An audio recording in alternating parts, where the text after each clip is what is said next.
Hi guys. My son has moved my camera. I can just see because I'm lower down the screen than normal. But there we go. It doesn't matter. Um, Here today we're with Daru. I hope I pronounced that right. Yeah, And that's fine. Hi there. before I really start, do you want to introduce yourself? Tell us about yourself first, or do you want me to get going? Yeah. My name's Daru Macalis.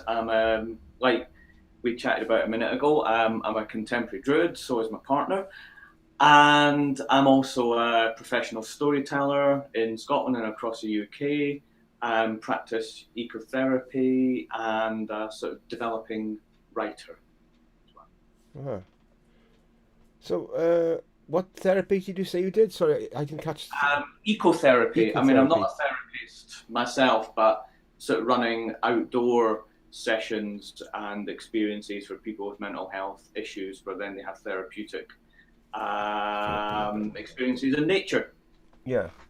No, that's really good because that's sometimes the best therapy of all is being out in nature. I find that myself, you know. You know One what I mean? hundred percent. Because Yeah. it's like if I sometimes need to uh, I don't know what the word is really. Um, Decompress. That's it. That's what I call it. And I go out in That's the word nature, that was and coming to it's my mind as well. yeah, and it's like, that's what decompresses me, definitely for sure. You know. Um, Yeah. so you said you're a contemporary druid. Is that your word you use? Yeah, I mean, I guess like contemporary came to mind because certainly, I mean, I'm not sort of type of druid, and if you look at the population of druids, not just let's just say just even in the UK, every person you speak to could even express themselves as being a different type of druid.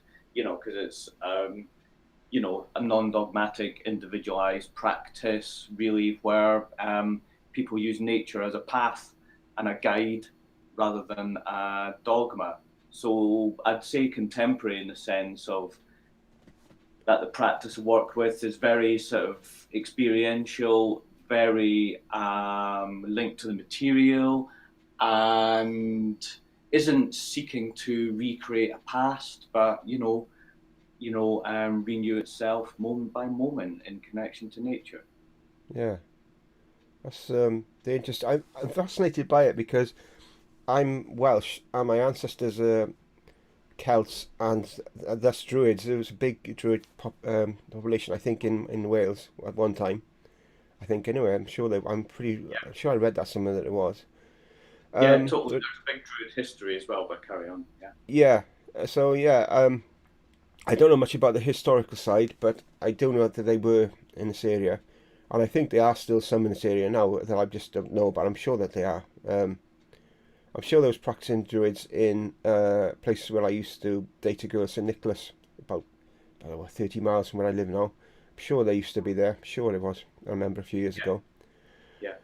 Um, so how did this start? How did you feel sort of drawn to this direction as become a druid? Well, that I mean, I'll give you the story about that.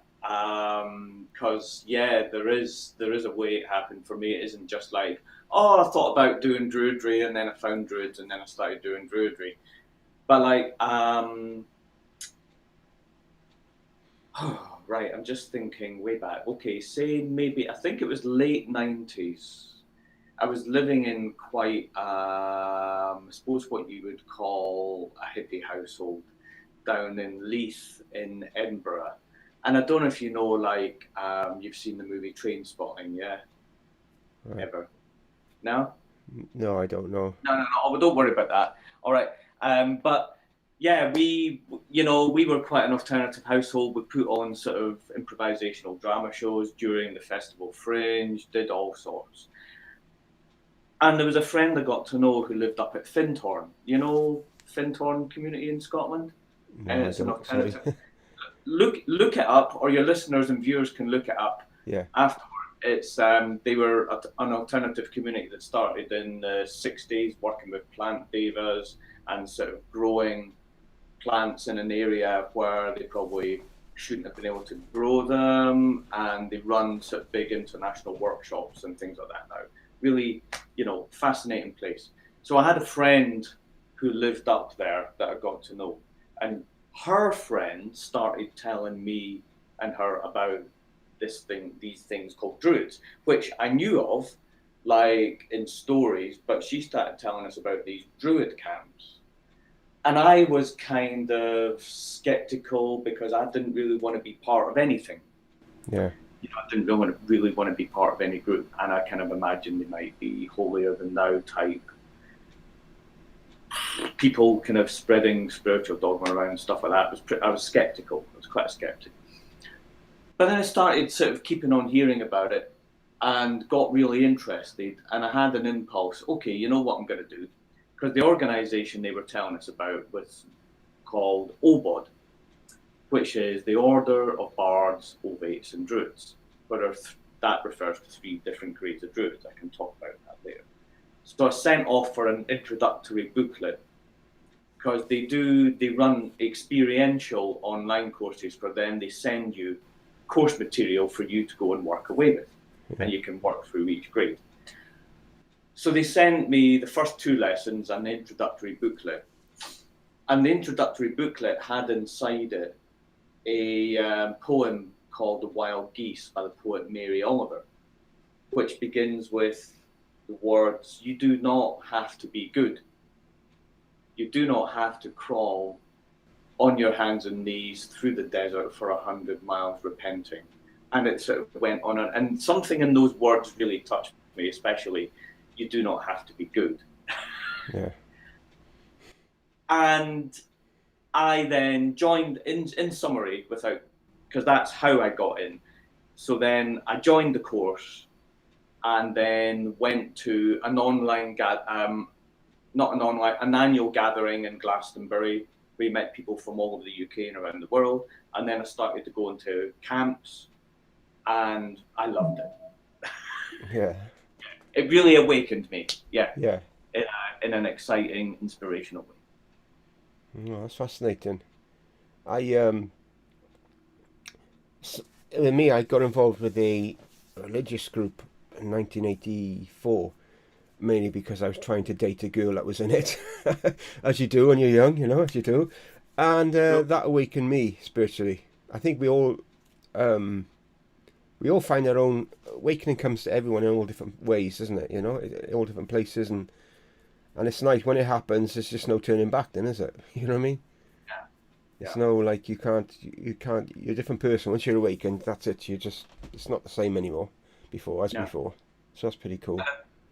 And I think what excited me was that the Druidry was, like I described at the beginning, that it was very, like, linked to material nature for me and very experiential, because that's how my Druidry is now, through the community I found in the Druid camps, of which there's a number of different types across the UK, because there's many different Druid organisations. The BDO, the British Druid Order, the Druid Network, all sorts. But, like, at the camps, I found quite a radical bunch of people, because I've got a radical, wild edge myself, and I found people that had history in the tree protest movement in the UK. There's even some self-professed anarchists, but then there's also Buddhists and writers. There's people who work with supporting people with death and dying and birth. There's nurses. There's all sorts of people. So there's a fascinating mix of people who really want to create experiential Druid retreats together on the land. But really exciting. No, this is really interesting. I say, fascinated by it. I remember, like, in school, they were in history, and they used to talk about the Druids and stuff. I'm just like, obviously, it's a long time ago since I was in school. I can't remember it, But it is fascinating. So, so do you think it's affected you spiritually then, being with the Druid in the Druid groups? Do you think it's developed you that way? Yeah, I mean, I think I'd been without, because I do really, yes, I do really call myself a Druid, and I think what I'd found in Druidry is the name for what I'd been trying to practice without. It's kind of Yeah. like trying to wander through a territory without having the map or knowing anything about the geography. Yeah. And I guess then that's what sort of what really helped. It's grounded me as well because, for me, yes, I've always sort of had a very strong sort of spiritual urge. Yeah. But what I realized I really needed was a grounded practice, Yeah. because I can just go off quite easily. But I'm in the world, Yeah. and work with nature anchors me. Yeah. Yeah. That's the trouble I have is I don't ground myself enough. That is my issue. So you feel that druidry, is that the right word? Is giving you like a path, like a direction, a focus Yeah. maybe? Focus? Yeah. Yeah. Focus and the potential for discovering a new. But then it's kind of been what I would call a creative synthesis because there were different things I was doing. Like, I mean, I wasn't writing at that time, but interested in it and trying to, but kind of creatively frustrated. I'd only just started storytelling, and this completely tied in with the Druidry because, in Wales they have the National Eisteddfod, don't they? Yeah. And the Druid Eisteddfod is a thing that we do in miniature, where we have those in circle, we have creative sharing Yeah. and opportunities for that. And it really helped develop my creativity. Yeah. And through it, I found also the desire to do the type of ecotherapy because I started hearing about forest schools and things like that and the potential for training. So then, I took on that training. And all of those things have sort of came together quite strongly, quite beautifully. So Yeah. yeah, it's really helped me, I would say. And I met my partner, who you're going to talk to in another interview, my Yeah. partner, Beth. I met her at a camp. All right. So, That's pretty cool. yeah, really cool. We met whilst in 2004 at an Immalt camp in Shropshire, so not that far from Wales, where we Yeah. were digging clay to make an outdoor bread oven. And we just had joy over digging clay Yeah. in the rain. It was lovely. You say, so I was gonna. So, has your partner been in Druidry longer than you, or the same, or similar Oh time, or? yeah, we longer. Yeah, she was involved in the Druid camps, which were originally ran by OBOD. Now we run ourselves. We've kind of grown up. But yeah, she was involved not long after their genesis. Yeah, so much longer than me. Right. Um, you said. Oh, what was I gonna say now? I was gonna say something there. Yeah, yeah. But storytelling. What sort of storytelling do you do? What? Mm. Well, I really love particularly stories from the British Isles, so Scottish stories. Yeah. Or not just the British Isles, I would say the Celtic Isles. I need to expand it a bit. So Yeah. stories, from mainland Europe and so on, and Ireland, and English stories. And I do quite a lot of Welsh stories, such as stories from the Mabinogion and things like that as well. Yeah. Mm. So really into that. Yeah. Um. So I quite like stories that have got quite a magical bent. Yeah. Yeah. And your ecotherapy, is that the Yeah. word you use? Yeah. How did Yeah. that came from again from being involved through Druidry? Is it? Did you say? Well, sort of. I mean, I would say because um, the forest school movement started in the southwest. Yeah. Like a lot of our Druid pals were involved in it, and my partner and I were discussing interest in it, and we moved up to Scotland together. And there was a guy called Pete Carthy who set up a group called Bees, which then I'm now a director of. My partner and I have worked with him, and we both are involved in running sessions. And the group's now called Instinctively Wild, so we're like a social enterprise, CIC type thing. Yeah. So like Pete under the auspices of his organisation, gave us both forest school training. So that's how we got involved. Yeah, it's pretty amazing. Yeah, I didn't never heard of that before, but I do know. I often tell people, oh, because I'm a healer myself, and if they look into, how can I say, what the word is really, sort of to help their mental health and stuff. First thing I say to them, right, get outside, get in the nature. It's the first thing I say to them. So because that's what helps me. 50-50. If I'm having a bad day, I go down the road with the dog, and because I'm lucky, I'm living literally on the countryside. It's like that's it. I feel better now, and I go back and deal with whatever I have to deal with. So I'm a great believer in that. And I didn't know there was any organisation that did things like that, because I think that's pretty special. I think it's pretty awesome. Well, there's organisations like there's organisations nationally, lots of little small businesses, because that's what we are. We've just got 3 directors, and so Yeah. we just kind of do bespoke projects. And there's all sorts of groups that do stuff for schools nationally, for people with disabilities. We've done stuff for dementia, Yeah. adults with dementia. So, like, yeah, if people look up just like Forest School UK, you'll find information about all the sorts of work that's being done nationally. Yeah, if you can, you send me a link. I'll put it on the description of this video when it's Yeah, finished and yeah, stuff. If you want me to. yeah, absolutely. Yeah, because it might be interest to some people. Sure. Um, so I'm curious. I don't know if you could. What's the Druidry sort of um,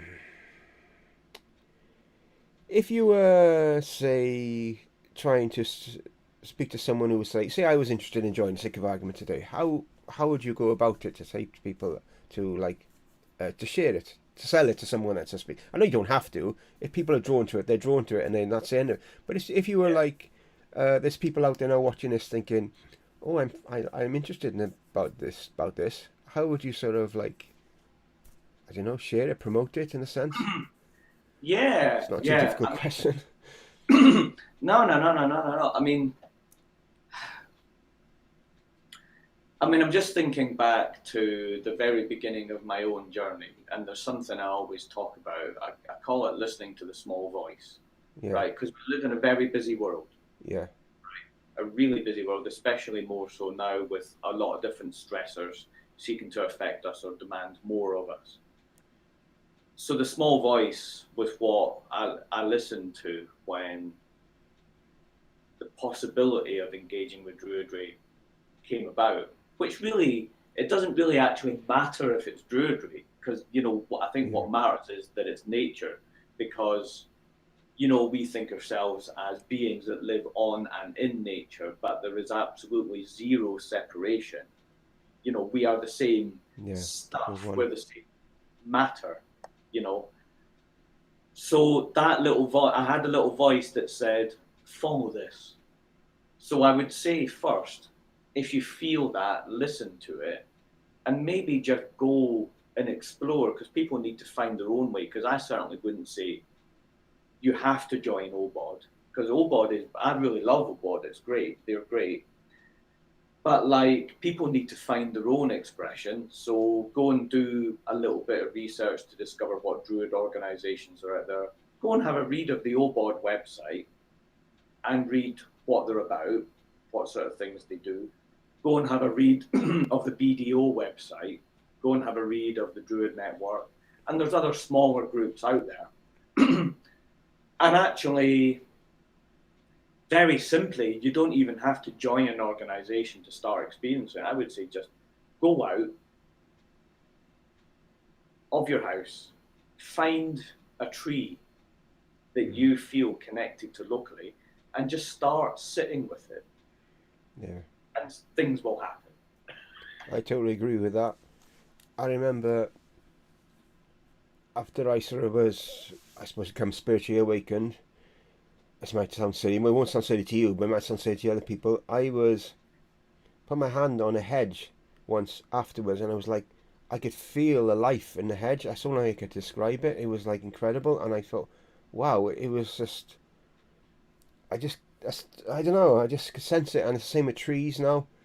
you can sort of sense the life in them. I can anyway. By touching them, I can just sense the life in them, and it sort of made me realise that I knew it anyway, but we're all related. We're related to everything, every blade of grass, everything, every tree, every animal. We're all like one. We're all sharing the same. We're all in the same goldfish bowl, so to speak, living on this planet. We're all here together. We're all part of Yeah. this. That's my Well, philosophy. it's true. That's what I Sorry, think. sorry, carry on. I talked over you there. No, you carry on here if you've got something to say. Oh, I mean, just what you're saying there made me think of, because it said there's a whole bunch of different creative people in the Druid Yeah, community part of. And just you talking, or communing with nature there made me think of my friend Barry Patterson, who's an extraordinary poet and writer, and he wrote a book that I think is now hard to get called The Art of Conversation with the Genius Loci. And right, genius loci is another term for the spirit of place. right. And it's kind of like, yeah, if people want to engage in Druidry, if you're asking how to promote it, I'm not so bothered about the term promoting, but go out and discover and begin. Go and start communicating with nature around you. Go and discover it. I think even more so, that's why I mentioned the small voice. Go and listen. Yeah, Because so often we feel we should, and that we do have the right to project ourselves into a faith or a path or into the world or into nature. But I think the power of Druidry for me often is stepping back and listening and feeling. yeah. That's an important message. That Sorry. it is. Like you're saying about listening to the voice. This channel where I interview people like yourself. The channel was started through a calling. I'm not going to go into it now because I've said it on my channel many times, but it was a calling. It was a month of that voice telling me you've got to start a YouTube channel, so to speak. And I ignored it, and it just went on and on and on. And eventually I couldn't ignore it. I said, right, I'll do it when I learn how to do it. 2 great nights sleep. I thought, oh, it's over with now. And then my son comes up, and unbeknown to me, he's a YouTuber. So he gave me the basics how to start. And then I resisted for another 2 weeks, and then I started. Biggest relief of my life, again, from listening to my voice, inner voice. And then I sort of lost my way. I started doing videos that would get me a lot of views, but I was losing part of myself from doing it, like creepy videos and stuff like that. And I sort of, different reasons, took breaks from it. In fact, took 18 months from doing it.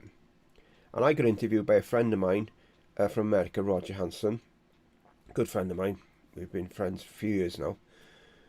And it awakened something inside me, because you find when you talk, it can you can let out stuff, you can awaken yourself by talking.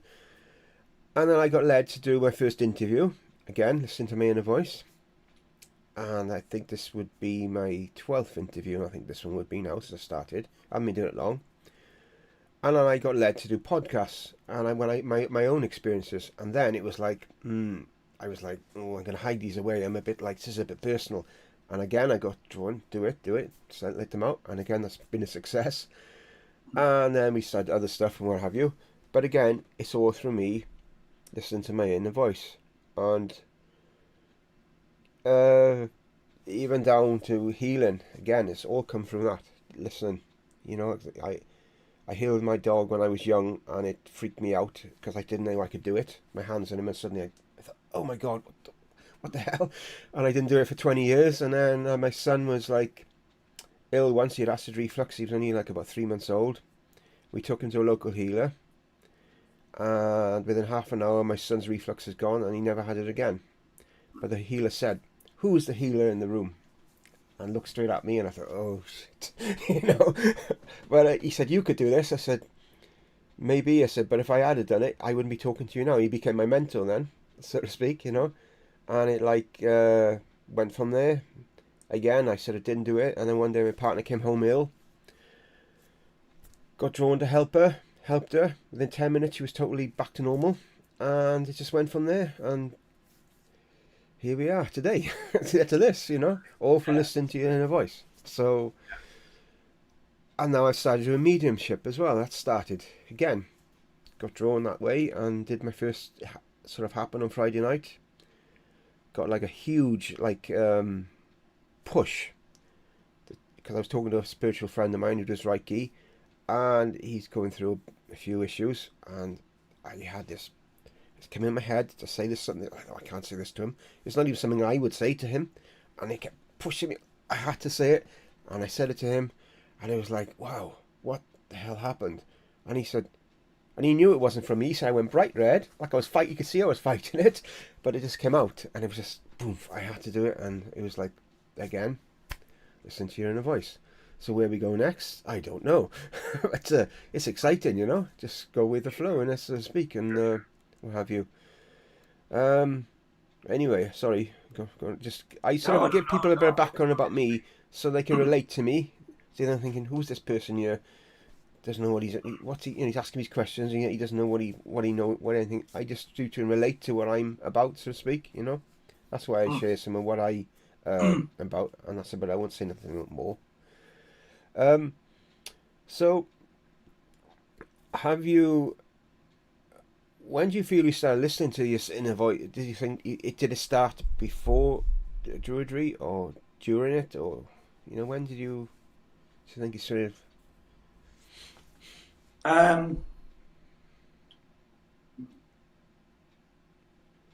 mean, I suppose. I mean, I do quite like for myself using the term the small voice, because the part of myself that, because if I say the inner voice, there's many types of inner voices. Yeah. You know, there's the the voice, the kind of monkey brain that just goes on, or there's the inner critic, or there's the warrior. There's all sorts of different types of inner voices that are part of our psyche, because I think we are multitudes. And so the small voice is like often the part that's subtle, that's buried by the noise, Yeah. which we can hear in stillness, and or when I drop into my heart. So I would say the Druidry did really help with that, and it's particularly nature. Yeah. Because I'd always sought to cultivate that, with nature, because I've always loved going and mountain walking and hill walking and things like that. And, the quieter self arises in those spaces too, because you have a real world of silence around you. But I think, yes, the Druidry really supported me to listen more. Yeah. Oh, did I say something then? It's gone in my head. Oh, God. Yeah. Ray, obviously Ray and Tina, because they point me to your direction. Ray used to say that our higher selves are in heaven, or whatever your belief is, to the afterlife. And we're like a part of us as here. And when we listen to the voice, sometimes we're communicating with our higher self. Some people believe that, some people don't. But I also believe you can communicate with angels as well, and I've had experience of this, as well as my inner voice. They tend to experience with me. They tend to communicate with me more in imagery when I speak, when I communicate with them. Whereas your inner voice is to say it's your inner voice. It's your voice. But do you have any experience or anything like that, or do you get communicated with again imagery and stuff like that? I mean, the last thing when you say imagery, my first bit of training and creative journey has been through the arts. I've always been an artist. Yeah. Well, and imagery certainly always comes through then, through the arts. But if you're talking about then, communicating, I mean, if you, I'm loath to use the term shamanism because it's been appropriated in many ways and misused. But if you think of that type of experience, where different types of spirits can be channeled with. Now, if nature is seen as being alive, that everything is life, so then a rock is a being or a tree is a being and everything is alive, that everything can be communicated with. That is a thing that, and then you've also got all of the sort of types of deities, maybe from, say, even the Mabinogion or sort of British and Celtic myths, that within Druidry, I mean, I wouldn't say that this is always a standard practice, but we do sometimes then look at creating ceremony or ritual experiences that can tap into embodying those beings.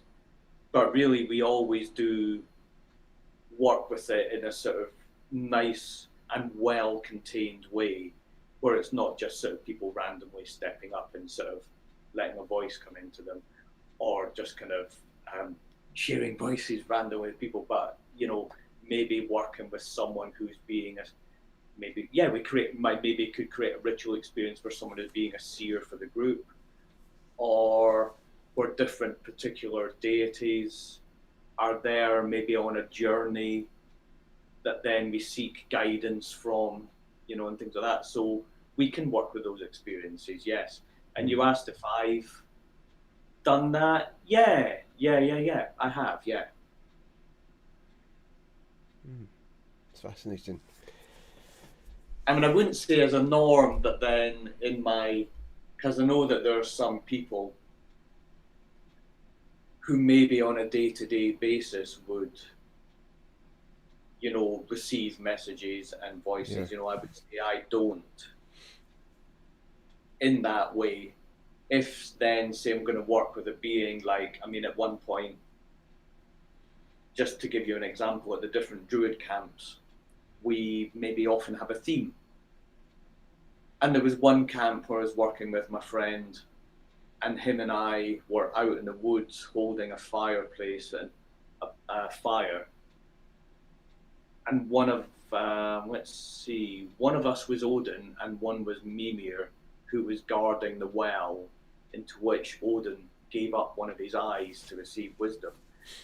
And I didn't just put on the costume, stand in the woods and start receiving a voice.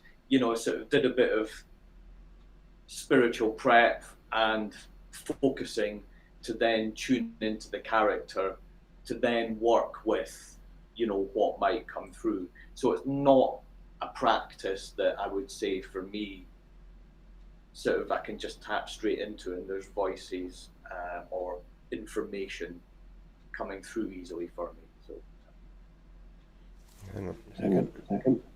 Oh, my eyes are right, but it doesn't matter. They're not. No problem. It's going to speak to me. Yeah. Right. Are you picking up the noise of the tanker outside? Can you hear it? No, I can't. I can't hear anything because Okay, I've got that's fine. got the fan in my own computer, and I can hear you perfectly. Okay, that's fine. Just checking. Yeah, these the rituals and stuff you do. Do they go back? They go back a long time. Then do they go back to like like olden times and stuff like that? Do they the same sort of rituals? Are they sort of like based on, I don't know, modern interpretation of old rituals? How do you perceive them? Well, I mean, the history of contemporary Druidry is really, really worth researching because I mean, it taps right back into, because in the 60s when you had Philip Carr-Gomm and other figures who were developing Wicca, they really worked together to create a lot. So, I mean, I would say it's a constant process of renewal, and we're not trying to always recreate the past because actually we don't know most of it. Yeah. Because in truth, Druidry does not have, unlike in some cultures, it doesn't have a continuous lineage. Yeah. You know, because like the last of the Druids were massacred by the Romans on the Isle of Anglesey in northwest Wales. And, you know, I have a theory, other people have a theory that maybe they went underground then, you know, into hedge schools and, or, or became part of the early Celtic Christian church, particularly in places like Iona. So, you know, we don't have anything written down or recorded from that period as such. We've got some propaganda from the Romans. But what we do have are recreations. There was a famous Welsh guy called Iolo Morgannwg. I don't know if you ever heard of him. No, I'm terrible. Sorry. No. Well, um, well, and also we do have the Red Book and the Black Book of Hergest and things like that, and poems written by the ancient poet Taliesin. And, you know, we've got the Mabinogion, but none of that has anything about ceremony in it. But Iolo Morgannwg, he basically was, and now there are people who know dates and history way better than me. My memory is a bit poor this morning. But Professor Ronald Hutton, who's our Bristol professor, who also often lives partly in Wales too, he's written extensively about Iolo Morgannwg. But Iolo was at one point, he's a controversial figure in Welsh history because he presented information that he said was ancient Welsh knowledge. But basically, contemporary researchers say he fabricated it. Others might say, actually, he channeled it. But he wrote famously prayers that we use now in our modern Druidry, a prayer such as the Druid's Prayer, and wrote about other information such as the Awen, which is the sort of inspiration, the sort of 3 drops of inspiration, or the connection to the goddess and nature that we seek. He wrote about the Druid worlds and things like that. You know, I mean, the Druid's prayer was grant, O God and Goddess, thy protection, and in protection, strength, and in strength, understanding, and in understanding, knowledge, and in knowledge, the knowledge of justice, and in the knowledge of justice, the love of it, and in the love of it, the love of God, Goddess, and all existences, or all goodness. And like there is an apocryphal story that he and other Druids of his period, this was a Druid revival. They weren't being ancient Druids, or maybe they were trying to revive ancient Druids. There was a lot of that happening. And there's stories that they used to meet in public, out in nature, and the sort of army or forces would be brought in to stop them. And there was a story at one point where then soldiers were coming with arms to then attack them and stop them. They stood in front of the soldiers and recited the Druid's prayer, and the soldiers then went back and didn't attack them. The prayer, because essentially it's a prayer for peace. Yeah. You know, because we talk about nature, but also a lot of what Druidry is about is working for peace as well. So we do use we've integrated some of his information with contemporary practices, with other pagan approaches. You know, we're sort of quite, you know, a lot of people might not quite like it, but we're really eclectic, you know. And Philip Cargon, who revived OBOD, which had previously was run by a guy called Newen or Ross Nichols. He presented in a lot of his course information and booklets for members recreations of or renewed ceremonies for each of the 8 festivals throughout the year. So we use a lot of them as well. So, you know, a lot of it, basically most of it is a recreation, yes. or not a recreation of the past, but a recreation within the present. Sorry, Well, that was quite very random. fascinating. I need a drink. Oh, Yeah, yeah, oh. yeah. I mean, there is quite a complex history because you've got guys like in the early 20th century, George MacGregor Reed, who was a Scottish socialist union dock worker, Hmm. who was also he was a passionate person for bringing people together, and also an inveterate liar, but also amazing bard and storyteller in that sense, because he always made the story about himself bigger. He ended up in New York and then got married to a wealthy woman, and then at one he just then instantly switched to wanting to be behind the Druid revival and ended up at Stonehenge saying he wanted to reunite all the world's religions. And, you know, he's a fascinating figure to research as well.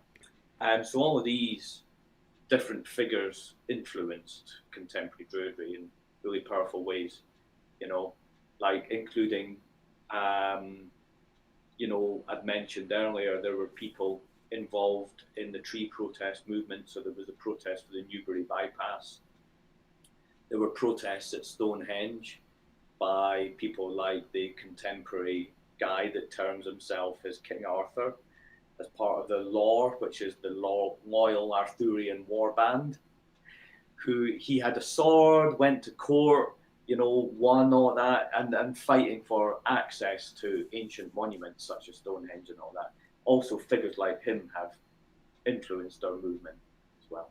So, So, how do you see like Stonehenge and stuff? Is that like how can I say linked? Do you think to your Druidry? Do you think it's linked to Stonehenge? Do you think it's well, I mean, important to there's, you? I mean, well, it's important to me. I mean, if it just say me personally, I mean, I've always been fascinated by the ancient sites. And so there's, you know, not only the circles, but there's the burial mounds, the stones, the carved rocks that are all across UK, Ireland, and mainland Europe. So, like, yeah, I love that, and you know, they're powerful places, certainly powerful places in nature, and that. But I sometimes think of them as like, I know the word PowerPoint gets used, but they're almost like marking potent places to go and be. But I mean, there are different theories on, you know, the connection of Stonehenge to Druids, and you know, I mean, I don't know enough whether it is or isn't, but it's, you know, very relevant to Druids now, and we do get access from the National Trust to go and celebrate there Yeah. for most of the seasonal festivals. But you know, I think Stonehenge is a bit like the trying to think of the. It's a bit like the pop idol of the kind of ancient monument movement. That there's other, I think, more powerful places that are lesser known, kind of like Castle Rig up in um, Cumbria, or like all the stone circles on the Outer Hebrides, or even Oh. on Tiree and things like that, or the Aberdeenshire coast. Yeah. Yeah, we've got a burial site, ancient burial site, about 10 miles from where I live. No, maybe 12 miles from where I live. I've never been there. I keep meaning to go there, but I've never been there. Cool. No, worth a visit. I think you'd Yeah, love it. and like in St Nicholas, where I used to go where a girl I used to date lived. There was quite a few like stone circles and stuff that ancient stones. We'd find the little ones, around the place. Um, but for some reason as well, I don't know why. Even though they were obviously there for thousands of years, the area where we used to go attracted a lot of Satanists as well. I don't know why. They did it like things there. One of my friends found a house, and it was all painted with all satanic stuff and stuff. I don't know, it was kids mucking around. I've not seen on the internet. I don't know. But back then, there I wasn't so would say much it's internet most around. likely kids. I It would say seemed to it's like most draw them likely. to it, as well, that area. But there we go. It's probably kids mucking around trying to just like provoke a bit of fear. Yeah. Yeah, but probably, yeah. Which is, of course, freak anyone out. They go in the house and there's like stuff written all over. You think, what the hell? What's going on here? You know what I mean? Watch too many horror films or something, innit? People try and do stuff like that everywhere, Yeah, just to like be edge lords and things like that. It's kind of like just trying to be edgy and freak people out. yeah, Next thing you can do is just tidy it up. yeah. Ah, so, again, I'm sort of, I guess, a bit distracted with that tanker coming. It threw me off my plain train of thought now a bit. Um, That's right. You just, I'm happy to answer anything. yeah, yeah, no, no. Um, so, do the Druids do healing rituals and stuff like that? Do they do rituals for healing and stuff like that? Well, I mean, if I mean, I'm thinking of like I mean, not everything we do is ritual. We do personal work, Yeah, individual work, one-to-one work. I mean, there's a lot of druids who are healers. yeah, But if you're asking specifically about a healing ritual, I mean, most of the sort of healing rituals we might do as a group would be potentially for parts of an aspect of nature yeah. as well. Yeah. See. So we've done things like that. Yeah. So is it like uh, I don't know. Do you like meet up and stuff? Like, do you have groups you meet up somewhere every so often? Oh Not yeah. not other than like where you go to Stonehenge stuff. I mean, just meet up like as a groups and stuff. Do you like it? Well, I mean, I'll be honest. I've only been to Stonehenge a couple of times. It's kind of like so Yeah, far away yeah. This one because I'm I've up never in been there. I Scotland. always wanted to go there. Um, but yes, yes. There's, you know, right. My partner and I, Beth, we are part of OBOD, and within that, there's like nationally and like over in America, Europe. There's lots of little what's called seed groups where any druids can get together Yeah, and like we celebrate the 8 seasons, 8 festivals, 8 seasonal festivals. yeah, And there's groves as well, where there's like sort of more. They're just larger and sort of more official. So yeah, there's groups all over the place. yeah. Oh, it's fascinating. I I do find it fascinating. Sorry if my questions are quite intrusive. I'm just because I No, want to know a bit like about it. I actually don't mind. I've not found your questions intrusive at Oh, all. okay, okay. Just in You case I can do, get because as incisive, um, you can get as incisive as you like, and yeah, I don't mind. Go for it. yeah. Um, no, I think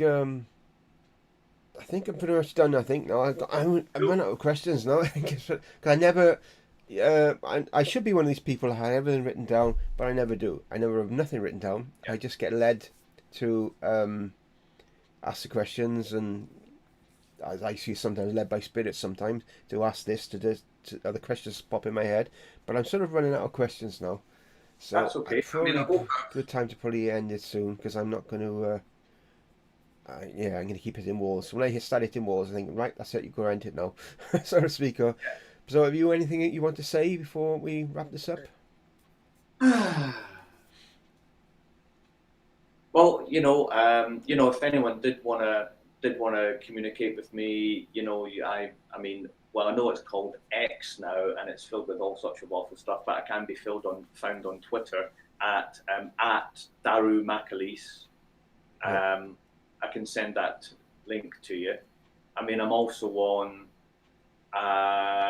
tracks because I'm on which is the Traditional Arts and Culture Scotland, and they've got on a professional database of storytellers. So I'm on there. I can be found there, and yeah, I would just reiterate what I said to people at the beginning that if they want to, if they want to start experiencing druidry, just go and find a tree, start sitting with it. Simple as that. And yeah, there's one more thing. Yeah, because I got my first short stories published, so I have produced had published in a book called Haunted Voices, my first Gothic Druid story and Gothic Druid ghost story. So you'll find that at Haunt Publishing as well. So yeah, Oh, that's cool. Well, it's been very interesting meeting you. go find a tree. Go and find a tree You're mine a and treat. I will just ask you, um, when did this battle happen with the Romans and Anglesey and the Druids? I've heard oh of that. I have heard of that. God, there's people in Wales that would know better than me. I mean, there's Okay, people now no, that's fine. people shouting at the video going, I mean, it was during the Roman occupation, Yeah, during the height of the Roman occupation.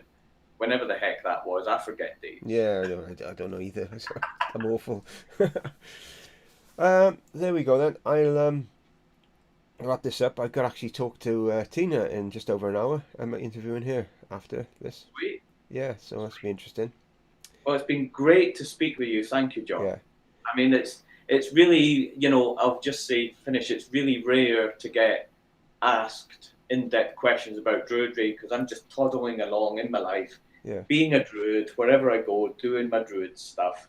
So it's really quite nice to be asked, what do you do? Why do you do this? How do you yeah. do that? So thank you. I really enjoyed it. No, Really I have enjoyed it as well.